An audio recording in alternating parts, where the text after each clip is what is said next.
All right, welcome back. Here we are, end of June. It's 10 trillion degrees outside. 10 trillion. I'm going to keep this fast, snappy, quick, because I got to turn off my AC in order to do this voiceover. I guess I don't have to, but then you'd hear my AC thing in the background. So I turned it off, and it's going to get hot in my house fast because it's horribly, horribly hot and humid. So we're going to keep this snappy. My guest today is Maia Szalavitz, the prolific journalist of drugs and other subjects. She's the author of Undoing Drugs, How Harm Reduction is Changing the Future of Drugs and Addiction, Unbroken Brain, A Revolutionary New Way of Understanding Addiction, Help at Any Cost, How the Troubled Teen Industry Cons Parents and Hurts Kids, and various other books. Super prolific. You've maybe seen her on the news. You've probably seen an op-ed by her in the New York Times or other publications.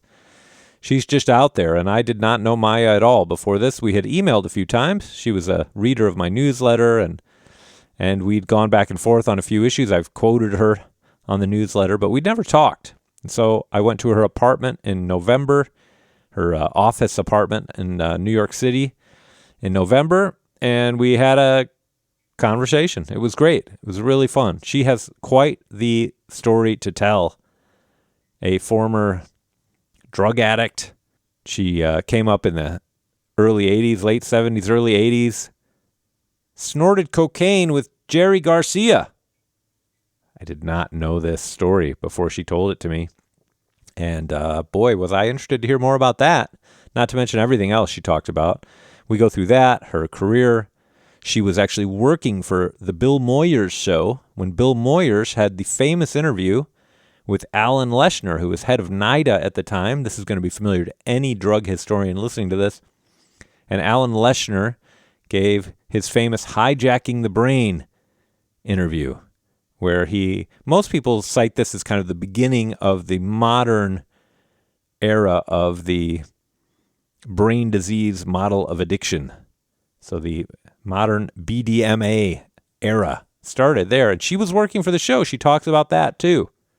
It's not exactly her point of view on drugs, but she talks about that. So anyway, I thought it was great. It was really fun. It was one of those where we don't really know each other, and by the middle we were really flowing, and it was great. So check it out. As usual, like, subscribe, all that stuff. Please stay cool if you can. I just got back from a week up in northern Michigan where it was much cooler. In the Upper Peninsula with my son, we were assaulted, terrorized by mosquitoes, literally driven out of the Upper Peninsula by mosquitoes. But I don't know. I don't know what's worse, this weather or those mosquitoes. It's a tough call. In any case, that's about all I got for you. I have been up to some other stuff. I do want to give a quick shout out to the World War I Museum in Kansas City, where I went and gave a talk a couple weeks ago. It was really awesome. A lot of fun. Great people there at the World War I Museum who organized it. Haley Sheriff, Laura Vogt. They really put together a hell of a program.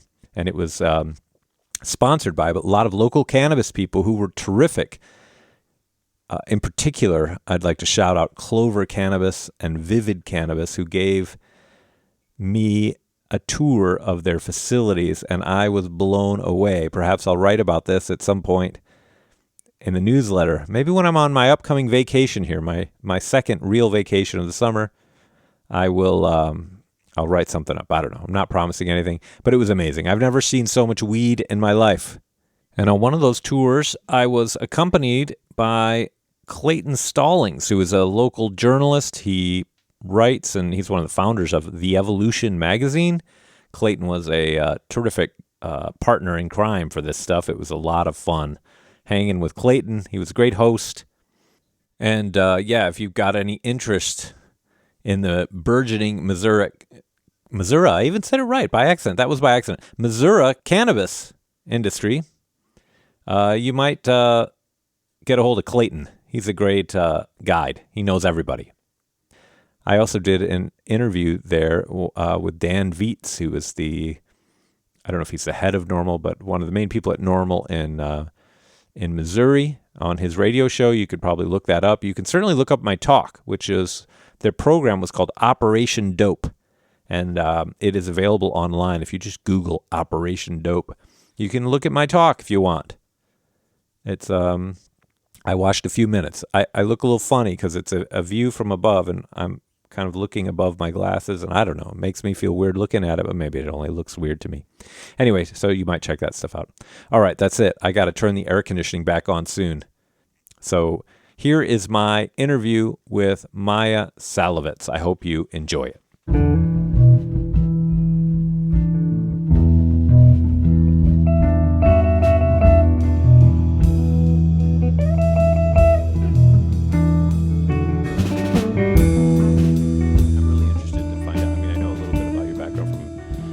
Writing, but I'm, and I know you've got a history of drug use, and this kind of got you interested. And I suppose, I don't know, I'm actually curious about how you went from drug user to writer of drugs and journalist and so forth. So I don't know, maybe we could just start from the beginning. Like, where did you grow up? And So I was born here in the city, and then we moved about an hour upstate. Right now there is a forest fire that is very close to the house I grew up in Greenwood Lake, which we never used to have forest fires there.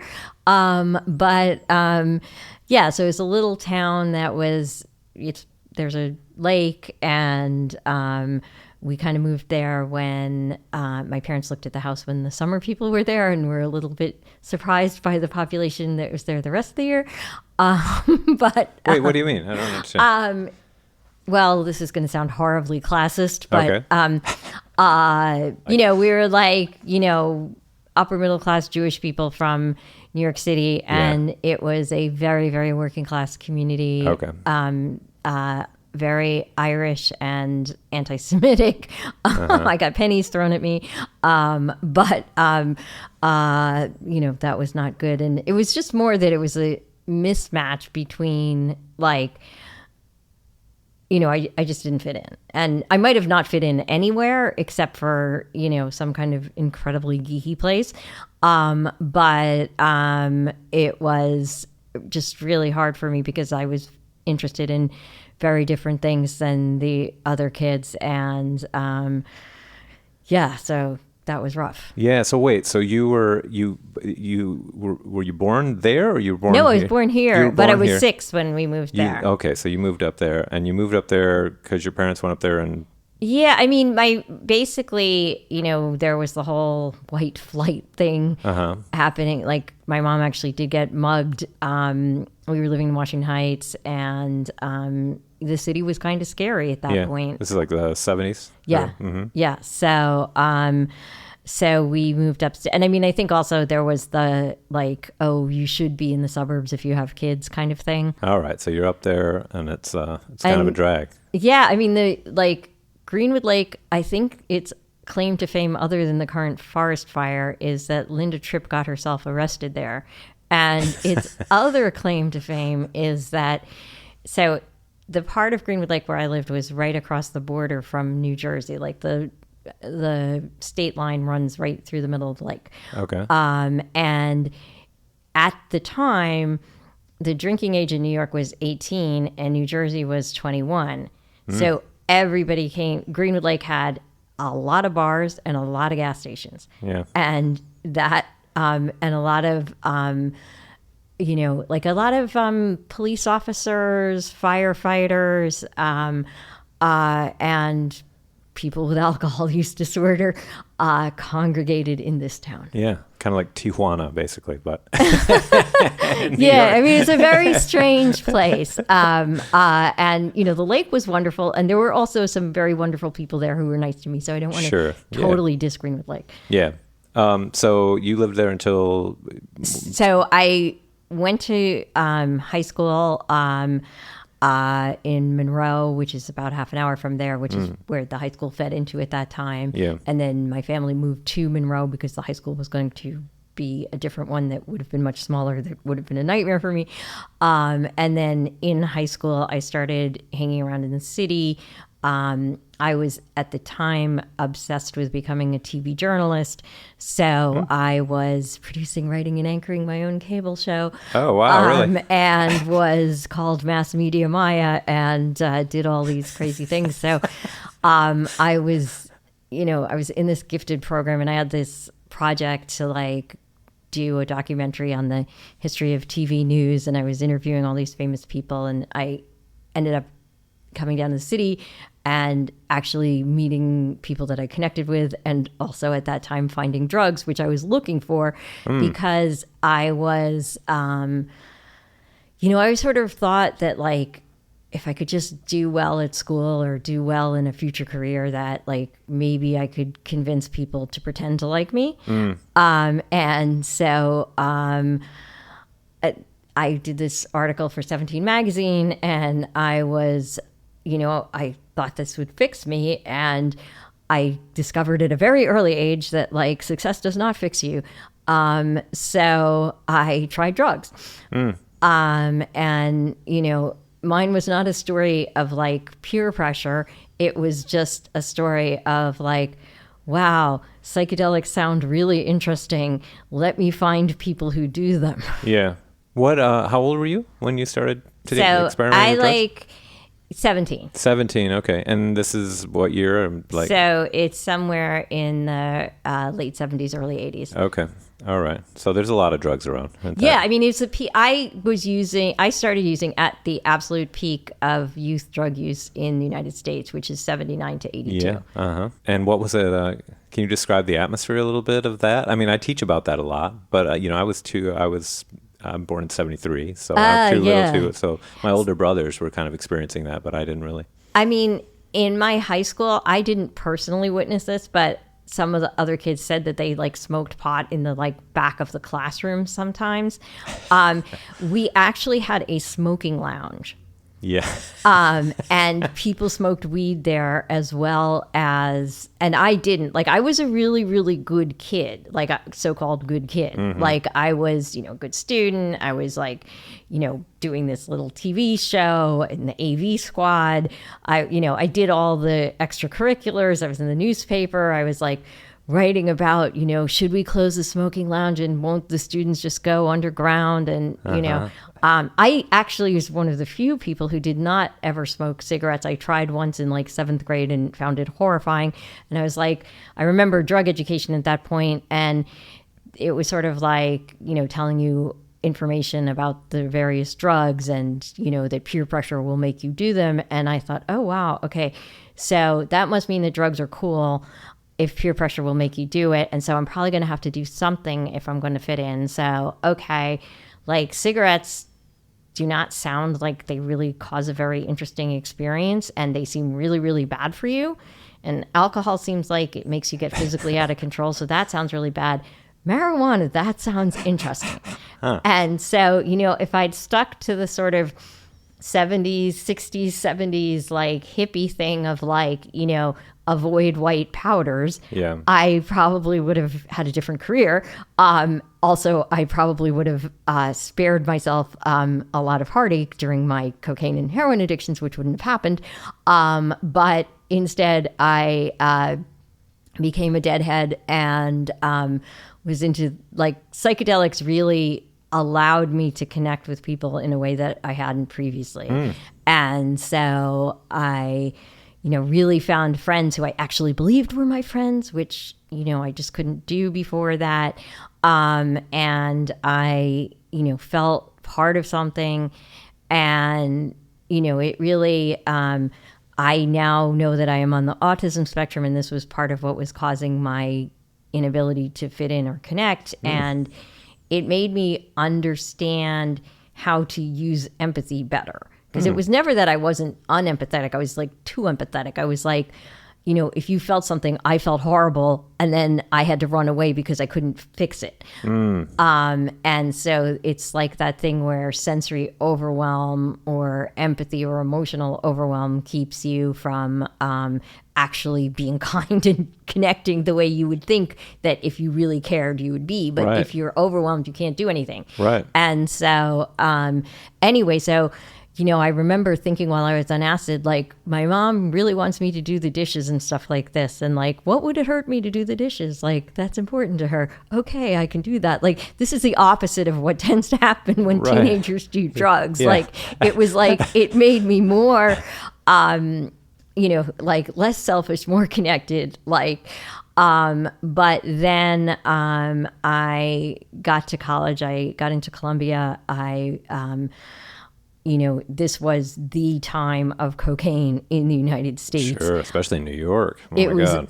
like literally, if you look at the national surveys during those years when I was in college, 60% of people in their 20s in the nationwide admitted to having tried cocaine. Like, wow. That was bizarre. Yeah, We've amazing. never experienced it. Even in the opioid age, we never got to those kinds of levels. Anyway, so, cocaine was everywhere, and I was a deadhead, and I was going out with some people who sold drugs to the dead, and so I ended up doing cocaine with Jerry Garcia. Oh, really? Yes. Oh, my God. Claim to fame. Yes. So anyway, so this is a story that, so like the first day I did cocaine, it was with Jerry. Wow. And wait, tell me about that. So where was this and how? So this is sort of complicated, but like I was in New Haven, and I was there to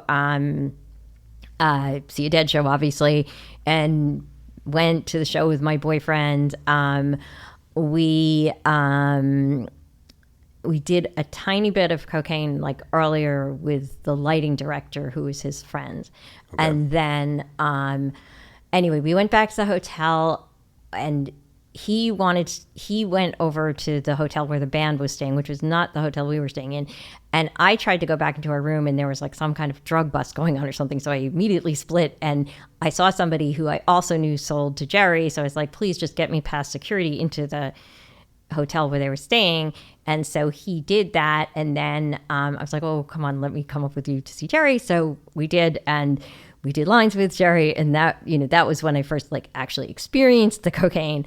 And obviously this is a very dopamine promoting experience if you are like with your like musical idol, and God, yes.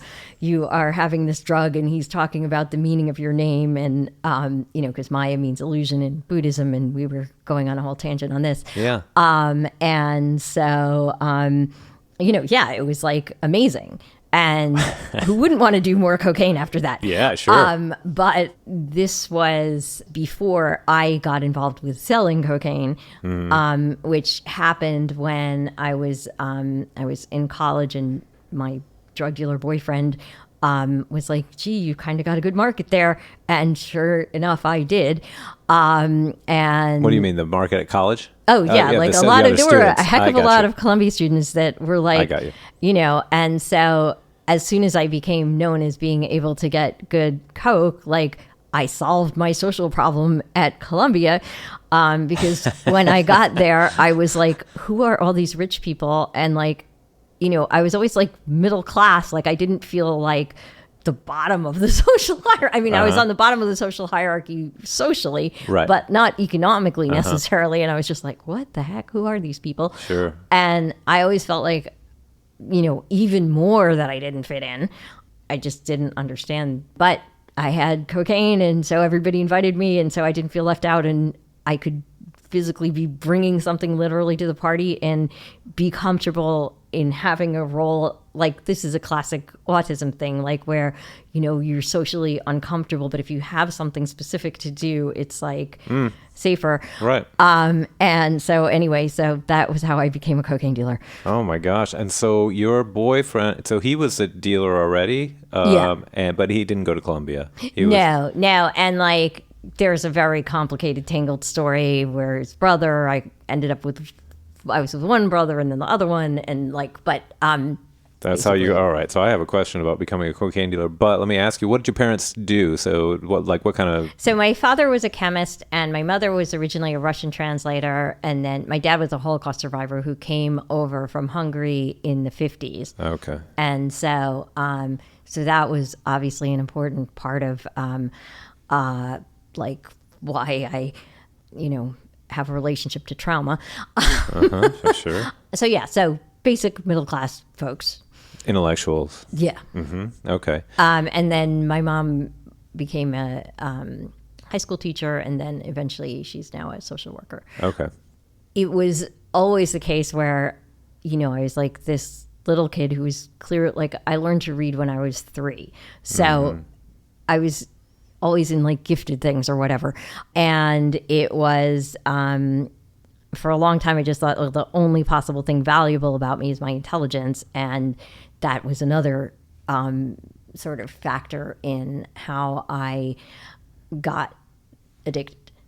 No, I understand. I just recently, I was talking to one of my interviewees for my oral history project, and he also he got into drugs after he had been, he was like the smart kid at his junior high school, and then he got like just brutally bullied by these kids, and it kind of led down the same sort of path. I mean, and that, like, junior high, oh my God, I just got so bullied, and I just couldn't, like, when I was littler, I had, as one does when one is on the spectrum, like obsessive interests. Yeah. And, like opera and science fiction weren't exactly making me popular.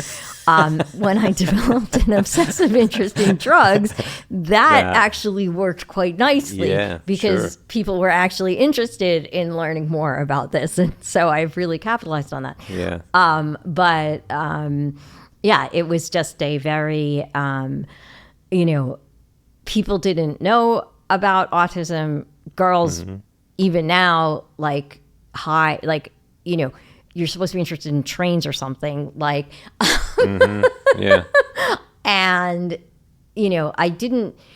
I always appeared socially, like I wanted to have friends. I wanted, but it was just really hard for me to understand. And I really couldn't really grasp why, like, social life was so illogical and unsystematic. So let me ask, you were just dabbling in cocaine when you started dealing? And it was a little more than dabbling. Yeah. I mean, like, I really quite liked it. Yeah. So there was it. You can never really say when you cross the line into addiction. Sure. But I was not exactly a casual user when the dealing began. I mean, if I hadn't been dealing, it might have been harder to actually become fully addicted, but that definitely happened. Right. Did you continue with so you started kind of psychedelics and weed sort of, and then did you continue with that stuff, or did you? No, I like really, and I didn't even really like alcohol. Like, it was for, I mean, really, the last time I did acid was in my I think sophomore year of college, or it might have been freshman. I'm getting it confused at this point. But somebody talked me into it. I really didn't want to do it because the thing about psychedelics is the reason that most of them are not addictive is because they make you focus on the things you want to avoid rather than allowing you to avoid them. And so I had this really awful trip with this person who was also suicidal, so this was not helping. Oh my gosh, But I just thought, oh my God, if I keep tripping, I'm going to learn that I'm addicted to cocaine, and I do not want to find this out, so I'm going to quit tripping. Interesting. And so this is why when people started talking again, like, I know in the 60s there had been research on using psychedelics for the treatment of addictions. This is why I knew that there was probably something there, and B, I also knew that it was not going to be a cure. Yeah. It's not just going to solve the problem. Right. I mean, like, the thing is, again, it can certainly give you insight. I clearly had insight, but it doesn't make you choose the action that would get you into recovery necessarily. Right. I got you. So tell me about your trajectory. Is it like, did you deal for a long time, or was it? Yeah. I mean, till I got busted with 2 kilos and was facing 50 to life under the Rockefeller laws. So that was not good. But for a while it was great. I was, making enough money to feel comfortable with all the rich people, and going to all the parties and everything. And then I got suspected by the school, so I had to drop out for a year. And then right when I was coming back, I had actually pretty much quit things, but I, still living with a boyfriend who was dealing, and so still using that financially and still, not exactly abstinent, I got busted like a couple of weeks into the semester that I was back, and then I had to drop out again. And so the next 2 years after dropping out was when I was injecting and got into heroin. And it was, actually the heroin started the year I was suspended. But I thought I had kicked it when I was starting back in school. But anyway, yeah, so that was just a serious nightmare. And a lot of people have interpreted my story and say, look, she got arrested and that saved her. And it's like, I got arrested. I had 2 years of getting worse. During those 2 years, I was under constant threat of like, you are going to get caught again, and then you are going to absolutely get those 15 years. And I didn't stop during those 2 years. I got worse and worse and worse. So I am not a fan of coercive tactics. And I'm certainly not a fan of sending people to prison for 15 to life on a first offense that is nonviolent, where the person very clearly has an addiction that is driving the problem. Right. I think that we should do a lot better. I mean, I remember when Rush Limbaugh was like saying that, like, the problem is not that we lock up too many black people, it's that we don't lock up enough white people for addiction. And suddenly when he was addicted, he was not so much in favor of that policy. It was okay because he was addicted to OxyContin, which was legal. So he was a good person and the black people were bad people. Right. I mean, obviously, when I came out the other end of this whole experience, I realized, like, incredibly, like, during the time when I was, it took like 5 or 6 years for this court case to resolve. And the judge, what happened? So, got arrested. 2 years later, I realized that, yeah, I'm shooting up 40 times a day. This probably means you're addicted. And, you've tried stopping by yourself and it really hasn't worked. So, okay, it's time to get treatment, no matter how horrible it is. Because I had heard about all these abusive treatments that I ended up later writing about. And I was like, why would having people scream at you and humiliate you and put you under social pressure, which was the thing I was fleeing from, by using drugs, how is this going to cure me? Like, this seemed like the stupidest, cruelest thing, and I still think it is, and the data indeed suggests that it is. But anyway, so I finally was just like, okay, this is not, I need to get help. And I had a court date the day after that, and I told my dad, who went with me to court, that I was getting treatment. He brought me up to my mom's house, and I got into rehab. So when I got out, I was like, I went to a detox. I went to the rehab for 28 days. I went to a halfway house for 3 months. I went in and I was like 80 pounds and covered with tracks and like had this horrible bleach blonde hair. And I came out like 3 months later and I had another court date. And the judge was like, you look like a different person. Like, what happened? It seems like you're, trying to get better, and I want to try to, keep you out of prison if I can.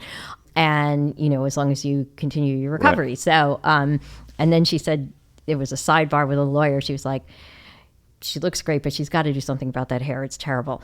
And hence I am back to being a redhead. But it took a longer time for my hair to get sober than me. But anyway, so that was like basically what happened. And, I feel that, you could say addiction's a disease. You could say it's a learning disorder. I think you could say a learning disorder might be a disease. Like, it's like, I'm not going to argue the disease. Yeah. It's just a boring argument to me. What I will say is that I do not believe it is a sin, and I do not believe that it is something that should be handled by the, criminal prosecution system. I think that, like, you think about things like drug courts, and if you have the luck to be able to get abstinent within their schedule, you will do better. If you don't, you will actually end up doing more time than you would have done if you just went to jail in the first place. And so if we actually think that criminal prosecution is a really good way to deal with, health problems, then why don't we put people with diabetes in prison when they don't, stop eating sugar? Right. Like, if this is so great, why don't we do this to rich people? Yeah.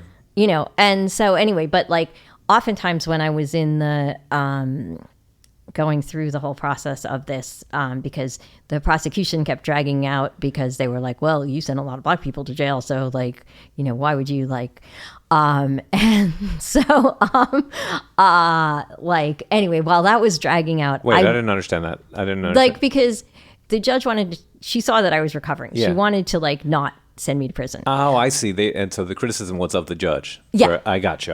And so. And this coming from who was making that criticism? The Manhattan DA's office. Manhattan DA's office. Okay. And she was actually like, no, when I have seen people recover, whatever their race, I have done the same thing. Yeah. It's just she almost never saw recovery because her with the special narcotics thing, and she mostly saw actual high level dealers, which I was not. I looked like I was, because we happened to have a large quantity when we got busted, which was just unlucky.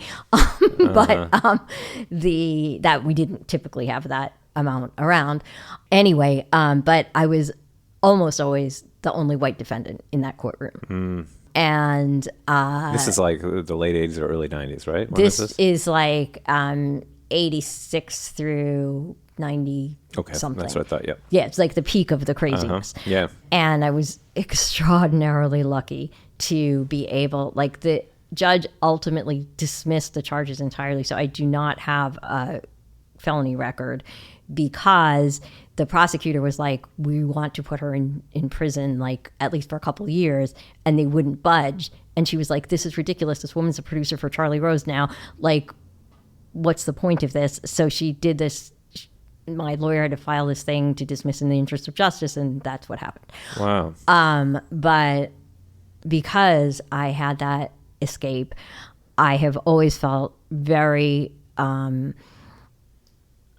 want to emphasize the absolute racism of the war on drugs, and that is not fair, and it's not okay, and it's not good, and otherwise, I'm going to have to be incredibly guilty all my life if I don't continue to try to fight against that, because it's wrong. Yeah. And because it doesn't work. And we're at this point now where there's starting to be this backlash against reforming the drug war. And, Oregon just did decriminalization for a while. And, the unfortunate thing that happened there was fentanyl happened to arrive on the West Coast at exactly the same time that Oregon decriminalized.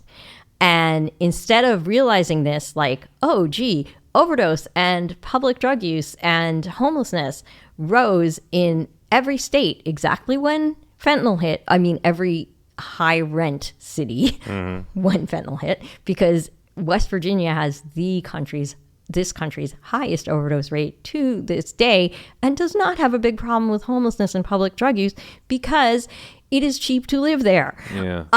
And so anyway, people don't care if it's correlation or causation or what. They're like, well, I see all these homeless people and they're doing drugs, so therefore it must be caused by decriminalization. Now, I don't understand. Who are all these people that are sitting around, oh, I'm scared of getting arrested, so I'm not going to try fentanyl. But oh, look, it's decriminalized. I'm going to go and become homeless and live in a tent and try fentanyl now and overdose. This is not how addiction works. Right. And the idea that there's more drug use because of decriminalization is not sensible. The idea also that criminalization helps people get treatment is completely wrong. And, I know this from personal experience, but I also know it because, when you look at the statistics, who is the most likely to get arrested? Black people. Who is the least likely to get treatment for addiction? Black people. Those two facts are, they do not, and they are both facts. And, it is also true that Black people are not more likely to use drugs than white people. And, right. So it is just, it's just racist. And it is, it's unfair and stupid and counterproductive. And the only way to explain the persistence of these kinds of policies is because they serve these symbolic purposes, not because it actually is an effective policy. Though there are stories of people, you hear these all the time, recovery stories of people who say, well, I got arrested and I got it. Like you said, that they happen, right. It's like, how many stories have you heard, which I have heard many of, they got arrested 50 times and the 51st time, right. Sure. And like, if you actually look at the data, like being arrested makes you less likely to recover. Why? Because if you're arrested and you have a criminal record, it's harder to get a job. Yeah. What is the number one correlate of long-term recovery? Like having decent employment. Sure. Yeah. So also, if you get arrested and have a criminal record, you are more likely to be homeless. Again, who's more likely to recover? Somebody who has a house or somebody who doesn't? Yeah. It is all of this idea that like hitting bottom is a helpful thing. Yeah. Okay, well then explain to me why rich people and middle class people in particular have a much easier time recovering than homeless poor people. It's just wrong. Right. It's just inaccurate, know, and it makes a great narrative like I hit bottom and then I got better. Sure. But then you start to hear the people talking about, bottoms with trap doors and like high bottoms and low bottoms. And you cannot define bottom except retrospectively. Yeah. Because like if I say I hit bottom and now I'm clean for a year, okay, then I relapse. Now I have a new bottom. Right. And then I am abstinent for another 2 years. I have a relapse.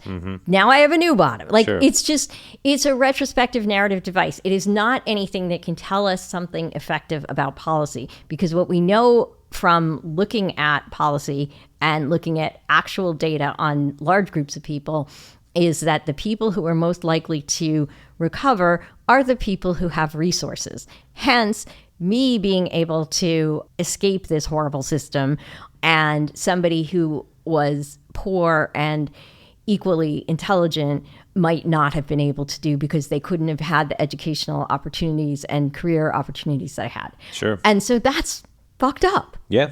No, I agree with you. No, the only point I was just trying to make is that those narratives are so powerful. I know. And right. Like, it's just like, I'm like, yeah, go support your own oppression, man. Like, because the idea, again, addiction, I've obsessed over the definition of addiction for the last 30 years. I don't know, however long it is.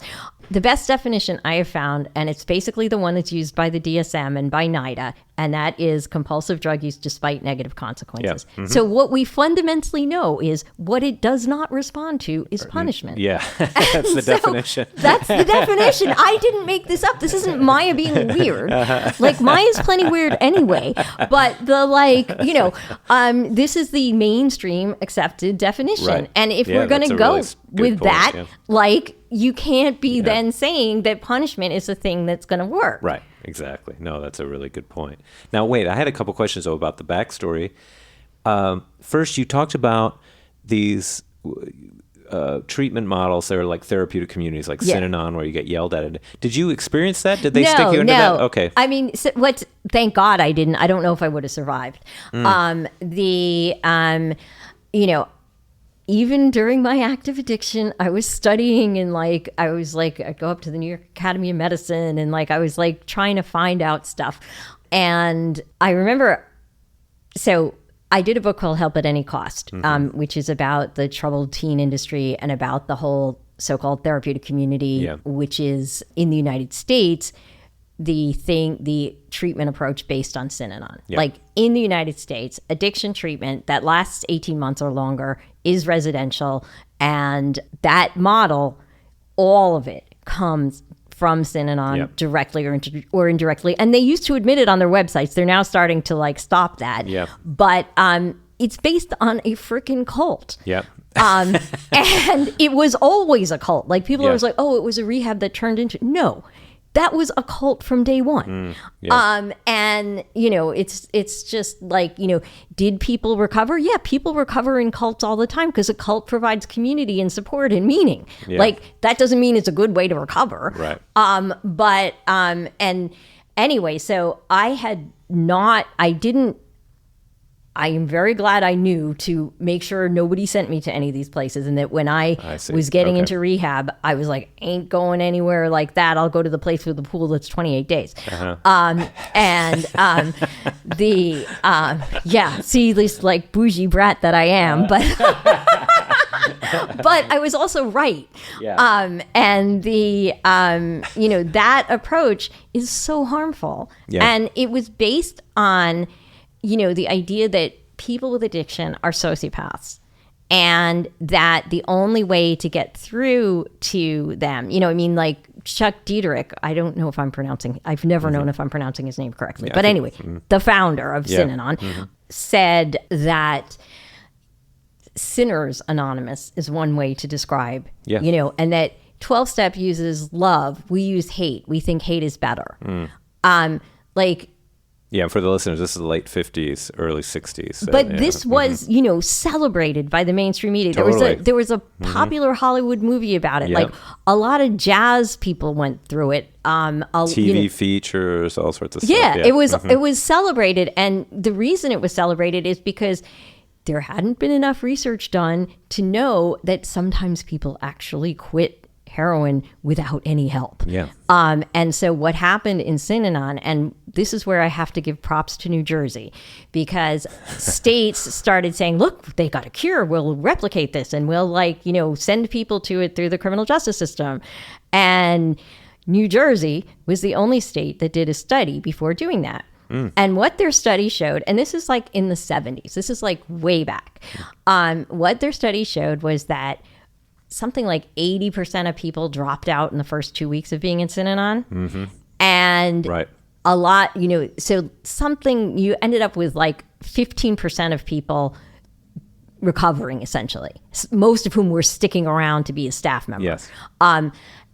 That's basically the rate that gets better with no help. And so what you did was, by being really mean to people, you selected for the most motivated population, and then you made it look like your program worked. So this is why I could teach an entire class on statistics and research design based on the way treatment programs have lied about their outcomes. And they may not have thought they were lying, but that, you know, it's research 101 that is a selection bias. And that if you don't use an intention to treat analysis, you will end up, you know, like, I could have the perfect antidepressant. It makes 99 out of 100 people die of itching. But that one person who didn't drop out has I've got 100% success rate. Well, and Synanon had a very strong restrictions on any kind of actual research being done on what they were doing. So and I mean, and they, like, what was astonishing is the sociologists of religion, you know, oh, it's not a cult, it's a new religious organization. And they bought into it. Like a lot of sociologists and people who wrote about it, like, they dismissed the abuses, and they were like, well, this is what's necessary to get through to these hardcore sociopaths. And okay, so that's why you're using it on kids, and you're sending kids out of the juvenile justice system into this place. You know, where the guy is like now like forcing men to get sterilized and having people switch partners and stockpiling guns.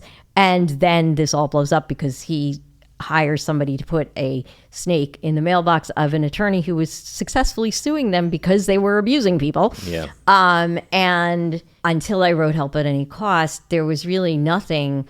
There was a chapter in Arnold Trebek's book, The Great Drug War, about Straight Incorporated and the abuses there. But other than that, in terms of like books that tell the story of treatment in addiction. Yeah. Of addiction treatment in America. Yeah. Like, none of them emphasized that one of the major forms of treatment, like, in the 80s, there were 3 forms of treatment: Minnesota model, therapeutic community, methadone. That one of those 3 was entirely based on harm. Yeah. And like, people will always be like, oh, well, there was a European therapeutic community and they didn't have, like, it wasn't confrontational and it was just for like mental health. And that, you're talking about the American. Yes, I'm talking about the American therapeutic community and the fact that our entire, during the 80s, 50% of publicly funded treatment was American therapeutic community. Yeah. Mm-hmm. Yeah. And that's what they were pumping into the prisons and all that stuff. Right. And they still exist in prisons. And they still exist, thankfully. And to be fair to the people who work in the field, like, a lot of that has changed or is changing. Yeah. But the idea that people with addiction need to be ground down and have their personalities destroyed in order to be fixed remains all too prevalent. Yeah, and the idea that people with addiction are sort of these zombies or infants who need to be slapped around a bit, it persists in a lot of treatment is really inhumane. Yeah. And like, I get really annoyed when people are like, oh, addicts are having so much fun, they don't want to get treated. And it's like, no, people with addiction avoid treatment because anybody with a brain would avoid this treatment. Yeah. Wait, so there's one more thing I wanted to ask you about that early period, and then I want to talk about how you got into your career. Sure. I want to hear about the drug bust. Can you tell me a little bit about that? Getting busted with 2 kilos of coke. My God. It was horrifying. I've had somehow had nightmares about that, like this idea. I mean, oh my God. It sounds it was absolutely horrifying. So like, So there was a person from Long Island who bought drugs from me. And her best friend from high school, or some close friend from high school or something, had got busted and he needed to bust somebody. So she was like a complete innocent. She really, did cocaine sometimes, but she was not any kind of a dealer. Anyway, she said that she would go to me and buy for him. And of course, he wanted to meet me, but I was like, So she sold to him in a car on 49th Street somewhere. And then when I was expecting her to come back up, like, I sent the coke down, she was supposed to come back up with the money. Instead, a whole bunch of armed cops come in. I have a needle in my arm. Oh my God. And they're like, stomping around the house, like complaining about my bad housekeeping. My boyfriend is sitting there in his underwear with the scale with all the coke and the money around him. Oh my God. And so, but because the apartment is in my name and because they had my name and because they were from Nassau County and should not have been in New York City at all, they just took me. My boyfriend didn't know if I was being kidnapped or not. I was in Nassau County jail, even though I never sold drugs in Nassau County, for a few days before I could get bailed out. But it was just like this kind of rogue narc thing. So that meant that like a year after I got arrested, I still hadn't been indicted. And somehow, I don't know how, they managed to finesse it such that they could re-indict me in Manhattan just like the day before it would have been too late for them to actually prosecute me. And so, right, that's how I ended up in this special narcotics court or whatever it was called in Manhattan. And you mentioned that you had 2 kilos, but that was unusual. Like what? So like my boyfriend's like connection had been like, can you hold this kilo for me for some reason? I guess he was worried about something. And so we were like, okay. And so we had like probably, I don't know, like a few ounces were actually ours. 1 kilo was his. And we happened to have a bunch of lidocaine lying around because I had got it from somewhere and we thought, oh, well, maybe we could cut it with this. Then we tried smoking lidocaine, which I do not recommend because it's just kind of anesthetized. It's like a horrible, horrible experience. So we're like, okay, we're going to throw that out, but we hadn't thrown it out yet. And so that got counted. Yeah. Oh, no.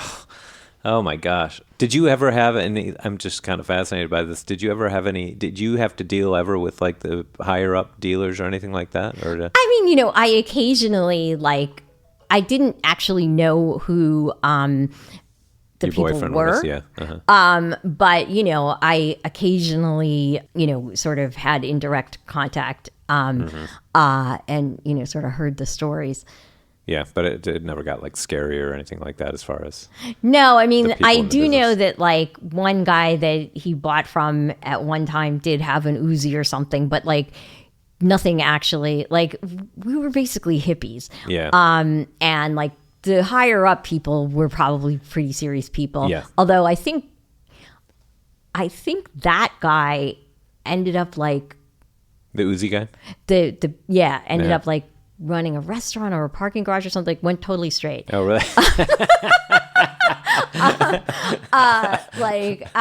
So, you never know. You never know. I don't know if he ever actually got busted or anything, but yeah, I mean, I didn't know these people's last names. Like, I just, that was a horrible experience in general. But fortunately, I was like insulated, and like because we were hippies, we'd like front stuff to people and then they wouldn't pay us back. And then it'd be like, oh, well, we lost some money. Right. Like, yeah.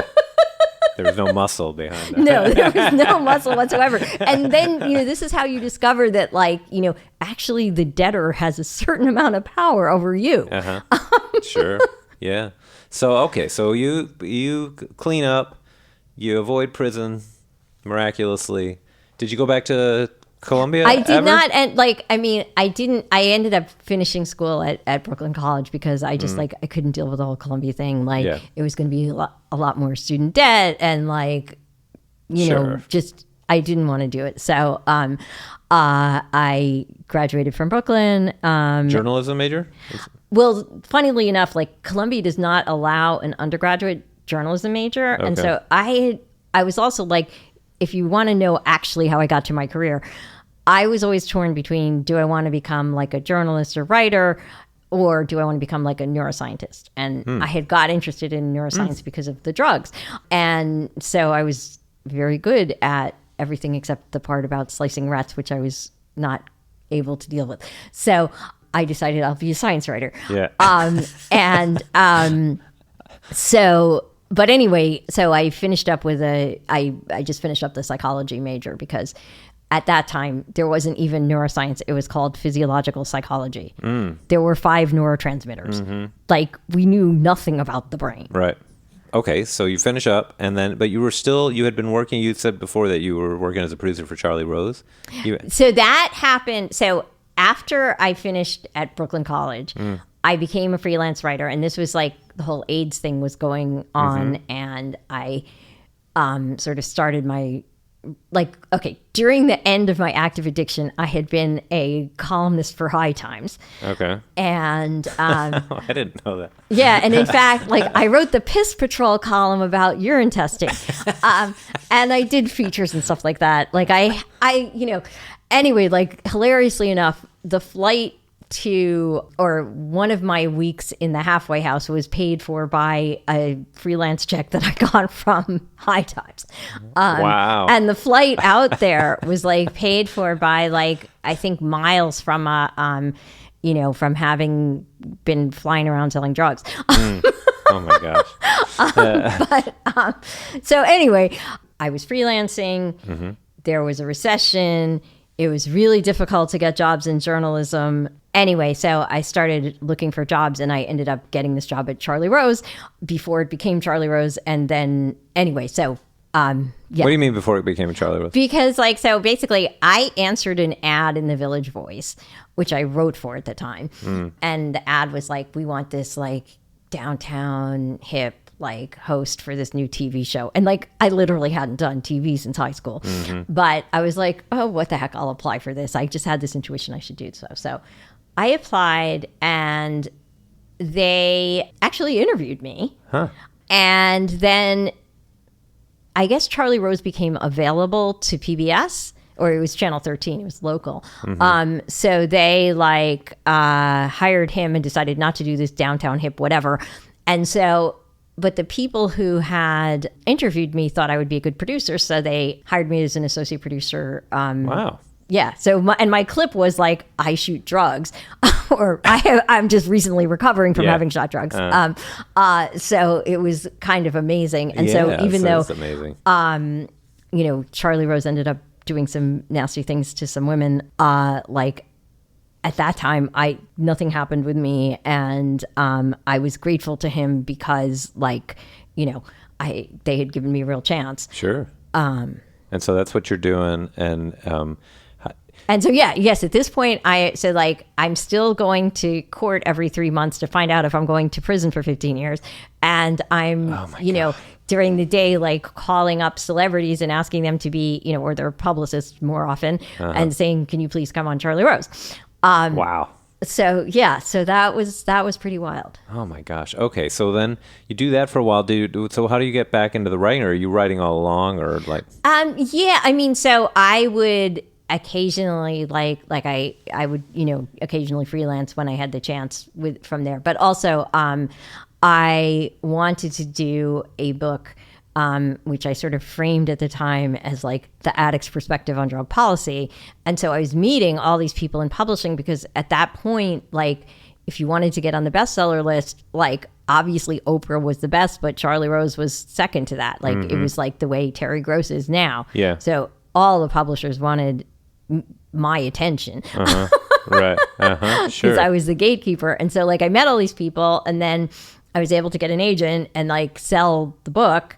And so I left Charlie Rose to write that book, which then ended up getting killed, and that was a nightmare, but I recovered from that. You mean it killed in the reviews? No, it got killed. Oh, just killed? They didn't do it at all? The publisher, I basically, like, I turned it in, and I now realize that it was, like, fine, but it was really 2 books, and it really would have needed to be edited into one or the other of them. I see. They said it was good, and then something changed, and then they decided to kill it. So I actually could have, and then they were like, we want our money back for the first half of the advance.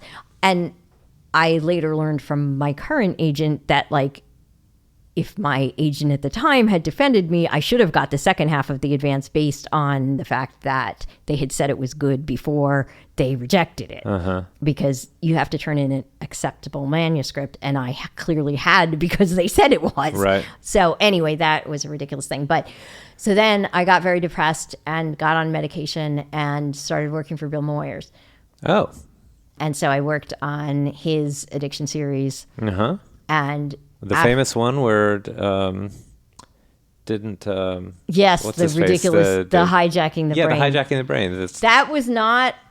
That was the Alan Leshner. Yes, I was blanking on his name. I was not responsible for that episode. I didn't say you were responsible. No. Well, it just annoys the heck out of me because, like, I was the series researcher, so I, like, kind of helped shape a lot of that series. Yeah. But because Bill Moyers' son at the time was, like, really into 12-step, it got shaped in that way. And so, like, I did my best to, like, not do the, like, hijacking the brain in the science part, and to, like, have, like, we need to stop the drug war in the policy part, and to, like, have more complexity about treatment and prevention. And, like, Bill Moyers was absolutely fabulous to work for. It was great, but it was his show, so I had to. Sure, of course, yeah. He seems like a he's an absolutely lovely person, and there, like there's not going to be any Me Too or, like, Yeah. The thing about Alan Leshner, it's funny, he has the whole hijacking the brain and everything, but if you actually read that original article where in the New England Journal of Medicine, where it was the brain disease, the addiction. But what was so stupid about that article? His whole little catchphrase was, addiction's a brain disease because drugs change the brain. Right, yeah. And what's wrong with that is that learning changes the brain. Everything changes. Is that it? Right, exactly. Is that a brain? Like, that's a stupid concept. Yeah. Like, it is not, like, it is so oversimplified as to be ridiculous. Yeah. And to make that claim based on that, and, like, then have people expect you to see it as something scientific, just irks me. Yeah, sure. No, and I mean, there's a lot of stuff like that in the brain disease stuff. But what's interesting is he's often pitted again as like the polar opposite of a view of addiction as being contextual, of being like, drug right, and like setting. yes, and he they actually also says specifically in there, it's not just a brain disease, right? Well, right, But, and like almost everybody's forgotten that. Nora Volkov always gets crap for that too, when she's very clearly cognizant of the social determinants of health. Yeah. And so, like, I always think it would be ridiculous how could you have a brain disease that isn't affected by the social determinants of health? Like, you know. Sure. So, I mean, even Alzheimer's, the most, like, any kind of neurological thing, it's still, if you're poor, it's going to be worse. Yeah. Okay, so now I'm really curious to know how you recovered. It says second recovery from getting that first book killed and ended up writing another book. Like, how did you? So yeah, that was like horrifying, and I thought I was like, not going to be able to like. I thought I was a terrible writer or whatever. But anyway, I got the job at Bill Moyers. I did that for a while. I did some other television briefly after that, and then This is the late 90s, right? Yes. Yes. Yep. And so then I met online Joe Volpicelli from UPenn, and he wanted to do a consumer guide to addiction treatment. And so we wrote the first consumer guide to addiction treatment called Recovery Options. And so that was my next book. And then, if I'm recalling correctly, after that, I did Help at Any Cost. Okay. And so by then I'd sort of recovered. Did you need like a strategy to get back to the writing when you were writing that? It was not like, it was more just, I was so, like, the good thing about that whole thing is that I finally got on antidepressants. And like, so that was revolutionary for me, because for the first time I like felt comfortable in my own skin, and that allowed me to, aside from the times when I was like high, but I was like able to like function socially in a way that I had not previously, because I could not be obsessively needy. Sure. And so like that made socializing a heck of a lot easier. Right. And I was not like sort of compulsively ruminating on things. And so. And that helped with the writing too.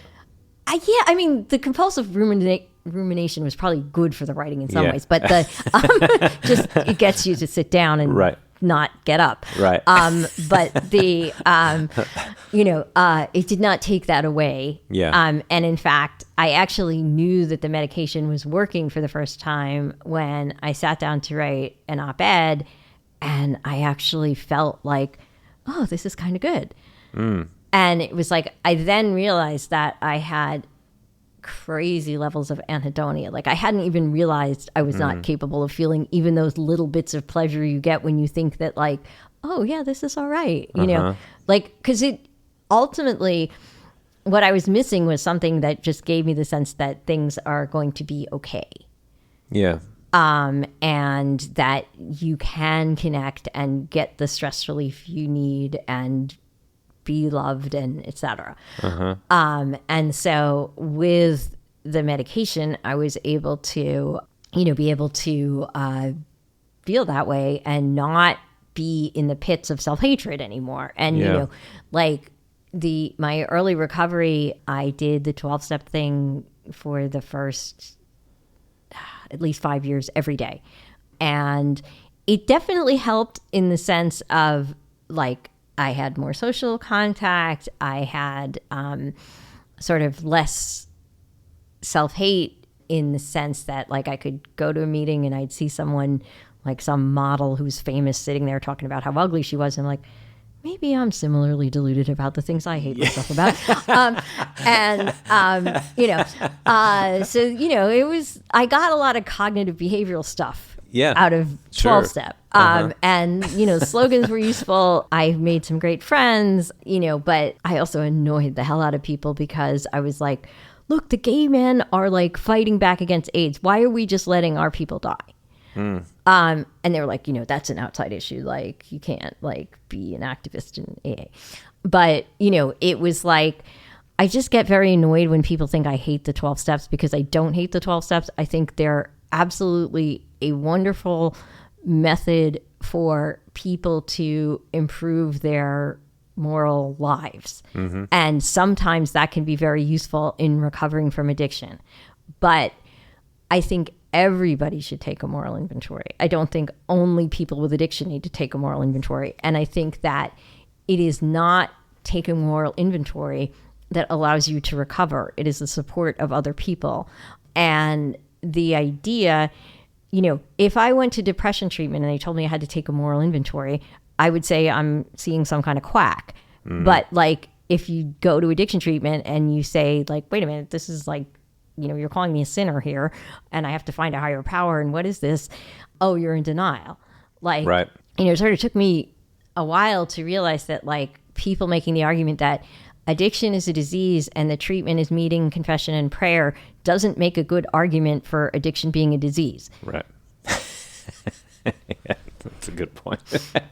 I mean, it's so, like, a lot of this stuff is really obvious, but it is so hard to see the obvious within the culture around addiction and recovery that exists, that, like, me simply stating things like, we're defining addiction as compulsive use despite negative consequences, and our primary treatment for it is negative consequences.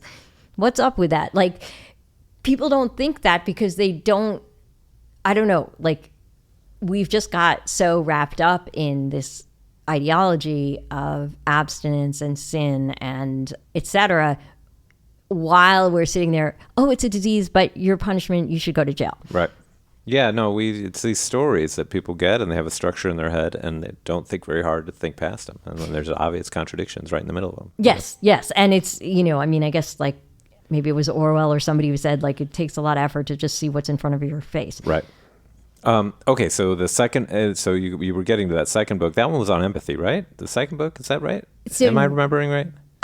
No, the next one was The Boy Who Was Raised as a Dog, which was with a child psychiatrist who I also did the book on empathy with. Okay. And so that was really a wonderful project to work on.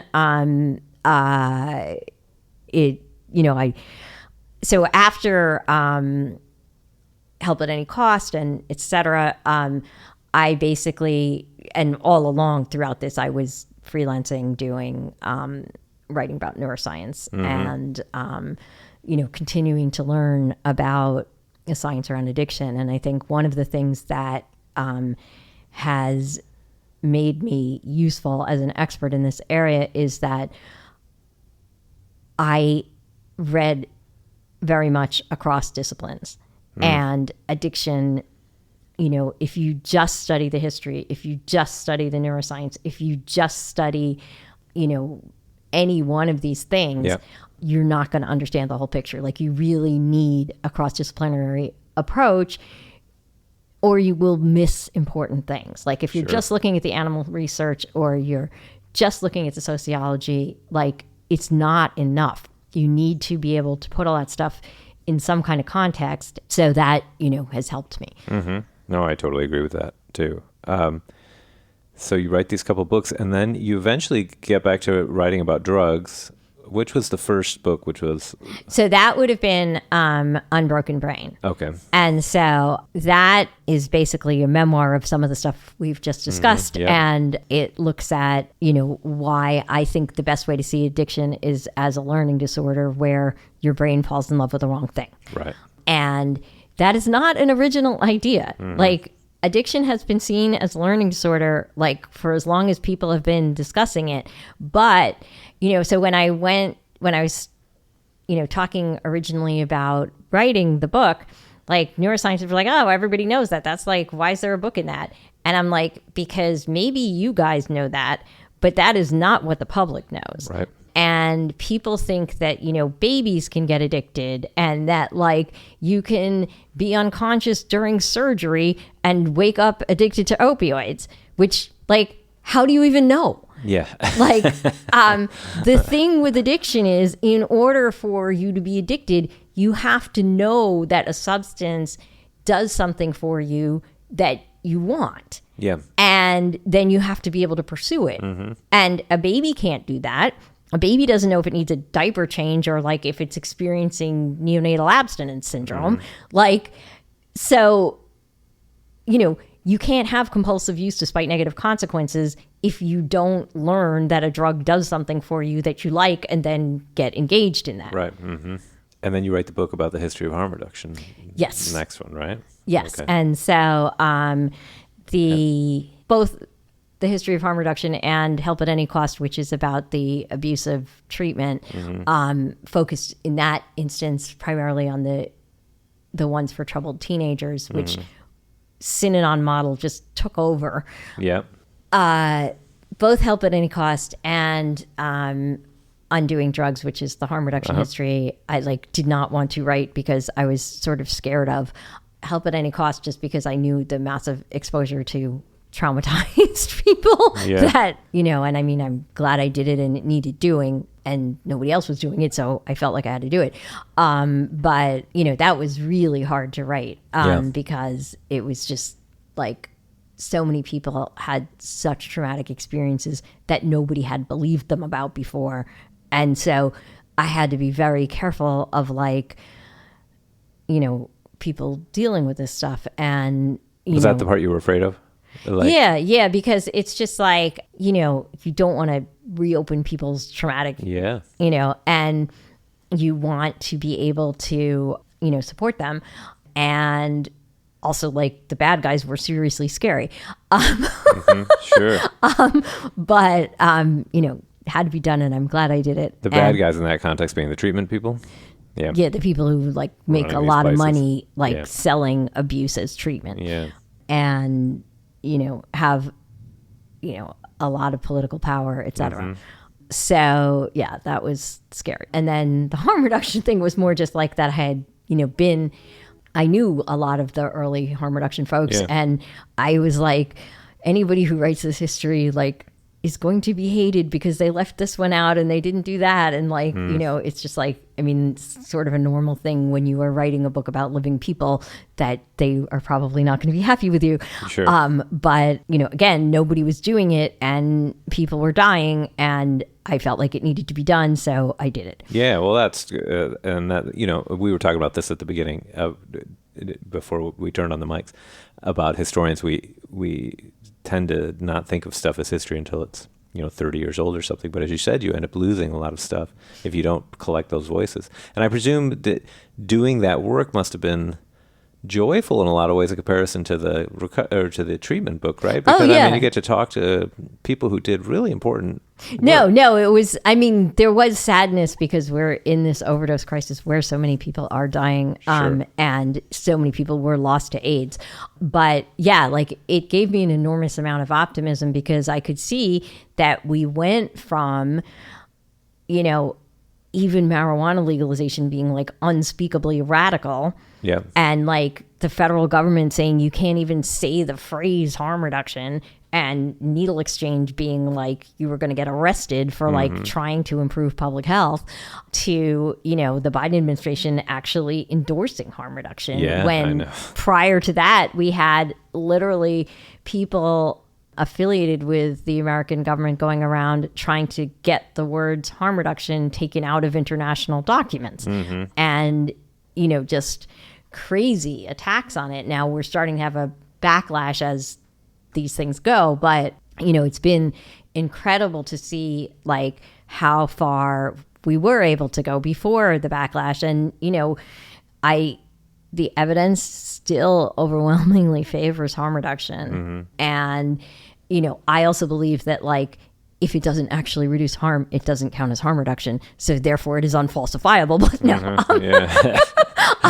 but I'm being facetious. What I mean is that like the whole point is that policy should reduce harm and that like our tactics should be focused not on stopping highs, but stopping people getting hurt. Sure. And so that itself is an enormous insight, bizarrely enough. Again, one of these very obvious things that, you know, you would think a policy should be measured by, first of all, do no harm.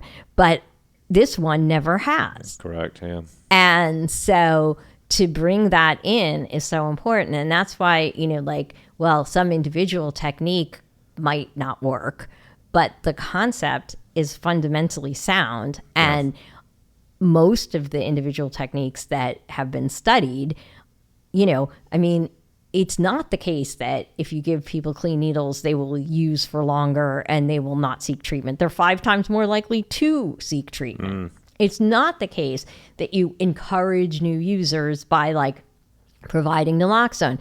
During the rise of naloxone, teenage drug use has plummeted.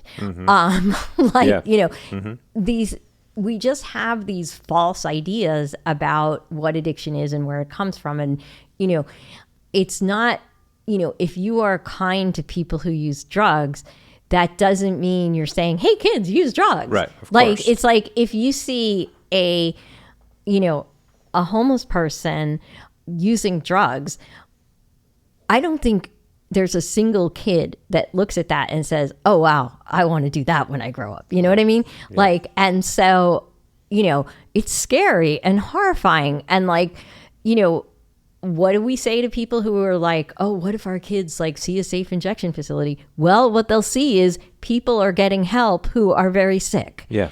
And who are not really doing well. Yep. And who, would we prefer to see homeless people lying in the street shooting up? Who's that helping? Yeah. And how is letting that happen and or putting such people in prison, where is the help in that? Yeah. I agree with you. And so when we, I just don't get the oh, well, San Francisco looks bad, therefore harm reduction is bad. And it's okay, there's plenty of other places with high rents that have fentanyl and homeless people that don't have harm reduction. Right. Yeah. It's just ridiculous. Sure. So I have a question about harm reduction, but just for the audience, the story of harm reduction is really a story. I mean, it was really came about because of the AIDS crisis, really, right? It's and so that book, Undoing Drugs, is really about the development of this movement that starts during AIDS, where people are dying because they're injecting and getting AIDS, and suddenly that harm reduction argument is really, sticking, as it were. Yes. Not to make a terrible pun, but it's sticking because people are literally getting AIDS and dying. Well, and they could be having sex with your daughter. You're right. Sure. The people didn't want to be kind to people who use drugs until they were a threat to others. Yep. And so the early harm reductionists really had to fight against the idea that letting them die would be a good thing. Right. And so the only way letting them die isn't a good thing at first was because otherwise they're going to take your kids down with them. Right. Which is still horrible. But people were able to see when you treat people with dignity and respect around drug use, they actually get better. Yeah. They don't use more. Mm-hmm. They don't get worse. Right. This whole enabling thing is a load of bullshit. Yeah. Let me just ask you the last question on harm reduction. Well, the phrase, some people are arguing that we shouldn't say harm reduction anymore. Carl Hart says this and other people. Oh, that drives me crazy. Yeah. Okay. Because it's his alternative is let's talk about pleasure. Yeah. Okay, how do you make, people are saying my kid is dying. Let's talk about pleasure is not a good argument. Right. I'm sorry. It's just not. Yeah. I understand the thinking behind that. And I certainly think that we should, it's research should focus on, non-harmful drug use and policy. As far as I'm concerned, we don't care about non-harmful drug use because it's not harmful. Mm-hmm. If it's harmful, that's when we should care. Right. And so I feel does saying that we care, the fact that, I don't know, people go skydiving and they have to do safety in order to not die, that doesn't tell us that skydiving is bad. I mean, it surely can kill you, but it's less likely to kill you if you use... Take the right precautions. Yeah. And so, it's, we can't pretend that there are no harms associated with drugs. And yes, it is, we allow people to make the choice to kill themselves with alcohol. Yeah. I think again, like, we should obviously do better on alcohol tax policy and et cetera. But the idea that we can save people from themselves by making drugs more harmful is just false. Yeah. Again, you don't want Philip Morris fentanyl. That's commercialization. Yeah. But prohibition, like, Mark Kleinman, who was pretty conservative on these issues, used to say, like, prohibition is the worst system. Commercialization is the second worst. Mm-hmm. And I agree with him. I agree too. That's what David. There were other things I massively disagreed with him on, but that is correct. Mm-hmm. And what we need to do is come up with ways to, have people are going to use recreational drugs. How do we make this the least harmful to society? Mm-hmm. And, I would argue that, like, letting gangsters be the only people who can introduce new recreational drugs is a bad strategy. Yeah, I agree. I totally agree with you. And I just think it's completely unrealistic to just drop harm reduction. I mean, it's such a useful term. Yeah, no, it's just like, and I mean, I remember in the early days of drug policy reform movement with, like, Ethan Nadelman and folks like this, wanting to do the libertarian, like, we have the right to pleasure thing. Yeah. And I was always like, that is not a winning argument. Yeah. Like, people, when somebody's saying, what about the children? You can't be saying that. Yep. Like, it's just not going to fly. Yeah. Like, I get that there's a very nice intellectual argument that, my body, my choice. Yeah. Right. And I am very much in favor of that. But it is... it gets very complicated very quickly when you are dealing with people who have been frightened about what these things might do to their children. Yep, I agree with you. Well, thanks very much. This has been really terrific. Cool. Thanks, you. All right.